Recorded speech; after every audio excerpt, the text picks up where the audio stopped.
Why can't the Black Clover anime always be like this? Why can't the Black Clover anime always be absolute flames like it was in episode 84? Because baby, these are the episodes that Black Clover needs to show people that we're here and this series is a force to be reckoned with, baby. Because Black Clover has had his bumps and bruises, but episodes like this one show that Black Clover, it has a charm to it and something special, and when it gets the right treatment, Black Clover can be something incredible. But let's talk. Whether Facebook, Twitter, or the two, make sure to steer clear, cause I'm coming through like... So I stopped watching the Black Clover anime for a while, I'm not gonna lie. I've had mixed reactions with it. Y'all know how I feel about the manga, which I've kind of been slacking on that, but I'm gonna get caught up with the latest chapter tomorrow, I believe. But Black Clover, it's had its bumps and bruises, especially considering now, I think the Black Clover anime, it was able to kind of mask, in a sense, itself behind the fact that Black Clover had, even the manga at the time when the anime came out and for a long time, a bad reputation that it's just, you know, poorly written and stuff like that. So the anime could hide behind the fact that, well, the manga isn't, you know, all that anyway, so whatever.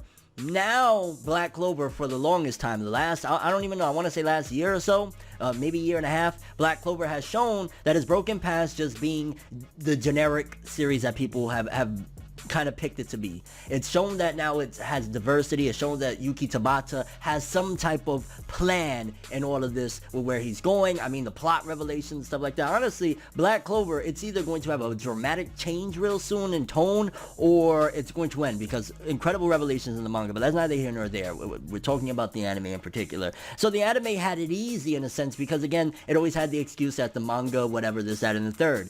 With the Black Clover manga becoming absolute fire, people now are hearing it and saying, okay, what should I do? Should I watch the anime or should I read the manga? And I'll tell you right now, I'll be honest with you, even with a fire episode like this episode we're going to talk about, episode 84, I'd still say the manga.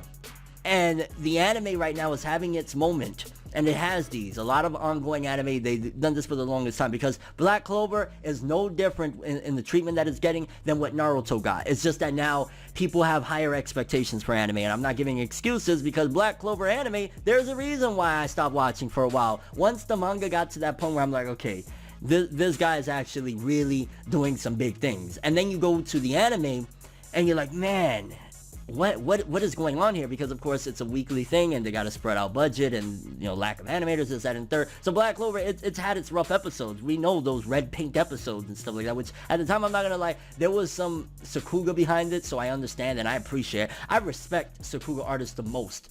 It's just always when it lacks detail that it sticks out, and I think that that's something that's been happening with the Black Clover anime. But in general, I wanted to answer this question in this video for anybody that's wondering. Black Clover manga, anime, even with an incredibly hype episode, an incredibly well done episode, animated beautifully, the story is getting really hype and stuff like that, an episode like 84, I'd still say the manga. This should be a gateway. This should be, if anything, a hypening point for you to go to the manga, because the Black Clover anime, and I don't know, maybe in some type of sense, that's the method behind series like, or the studio like Pierrot and Toei Animation, in a sense, to make the anime in terms of targeted towards the demographic, a younger demographic, but it'll also make the older demographic, especially nowadays, kind of hear about it and want to check it out, so they'll just go to the manga. So in a sense, it's a good thing for the manga, because people will hear word of mouth like, go check out the manga, based on the anime's failures, and that's a bad thing. But we're not here to talk about failure. We're here to talk about episode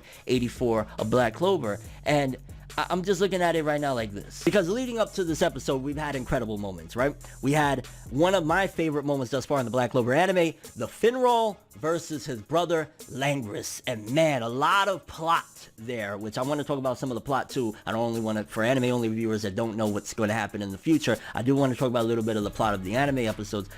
Looking at that fight, for example, that was not only an incredibly vicious fight, so people that they want some violence and stuff like that, you're hungry for that.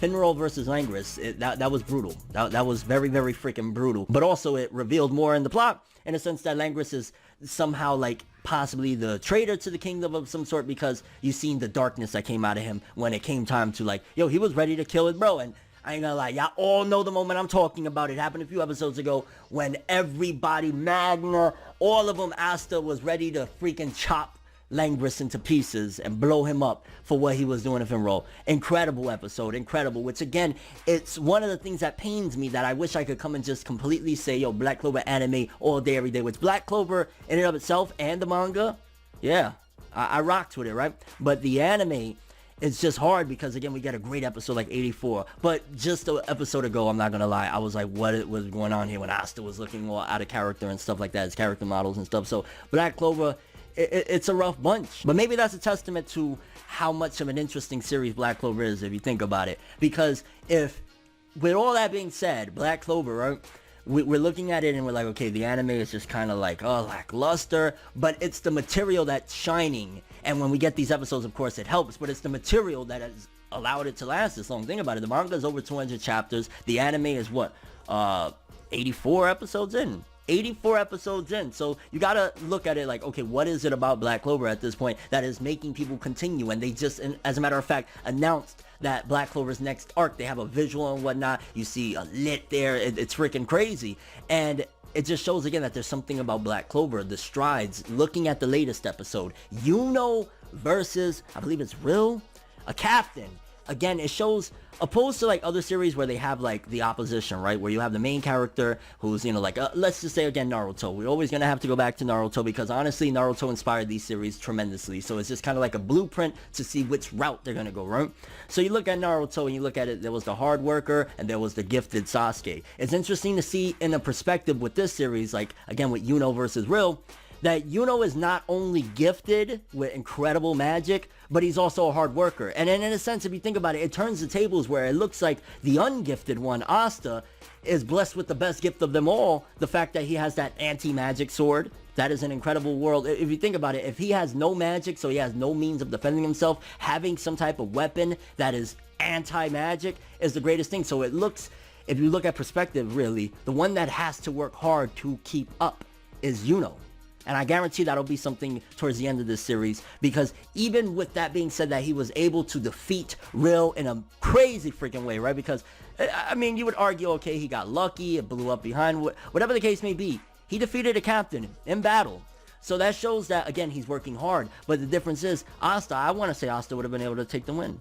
And that's because Asta's truly the one who's gifted, because he's gifted with essentially a curse in a lot of people's eyes, but he's gifted with something that is anti everything that could come at him. So incredible display that despite all of that, the battle with Yuno and Rill, my gosh, the art and animation, Yuno flying everywhere, like this is some next level stuff. I wish the Black Clover anime could stay as consistent or somewhat consistent like it was with this episode, because you know, some of the episodes like the witch arc with Vanessa and stuff like that, is like there was missed opportunities, a lot of missed opportunities, you know, the stuff with the Diamond Kingdom or whatever. But these episodes in particular show so much of why Black Clover deserves to keep going. I mean, if you think about it, the advancement, we had 84 episodes, right? And Yuno and Asta are proving to the Royals, and they've done it already time and time again and continue, that it doesn't matter. Bloodline, like in a sense, if this is a bloodline of like, oh, they're royal and they deserve to be great, but Yuno's kicking ass and he's from, you know, the countryside or something, it means that at the end of the day, hard work is an incredible asset. And again, that's a great message. At the end of the day, it's a Shonen Jump series, whatever. So Yuno being able to defeat Rill, it was a very, very powerful message. I like how it all correlates with the fake king that is there next to the Wizard King, and how much of a selfish person he is. He wants the praise. It's interesting that the praise that you get is based on what you do, right?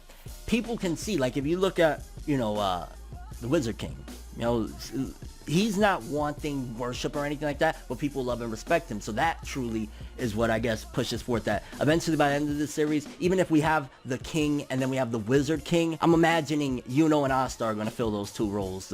Possibly Yuno will fill the role of the fake king and Asta will be the Wizard King, and it shows that the power is truly within the Wizard King. That's how I see things going. I think it's kind of a cop-out in a sense, because they're both going at it, which incredible display that Asta's there stressed the hell out, seeing that his rival is advanced that much, not realizing that, again, bro, you hit him once, magic gone, bam, you got him.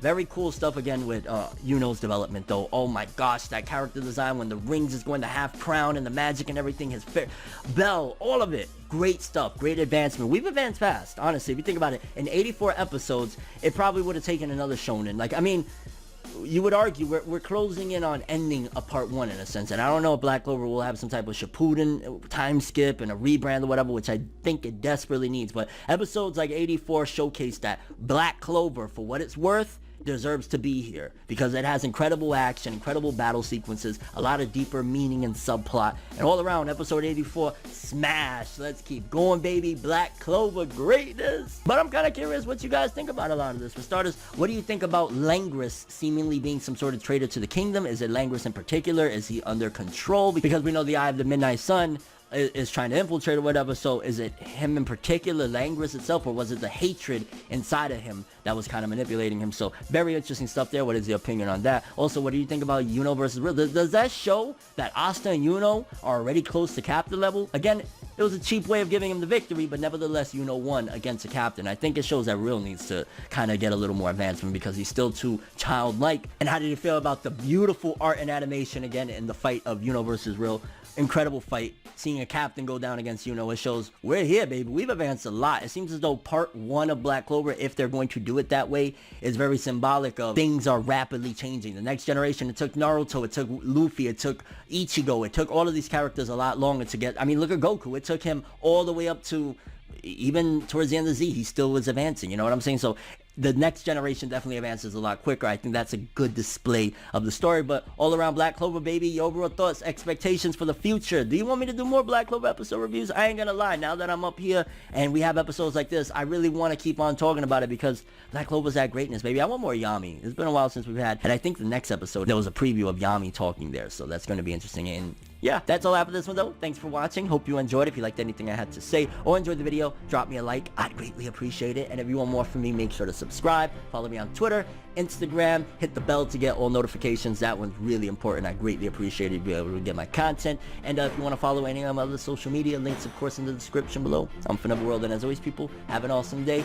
And remember the golden rule. Anime and manga for life, boy. Bow. Have an awesome day. Can't forget the music though. Hold on, let me play y'all a little something. Make sure your next move is your best move. Feeling smarter, I guess less. But always remember, no matter the weather, I was at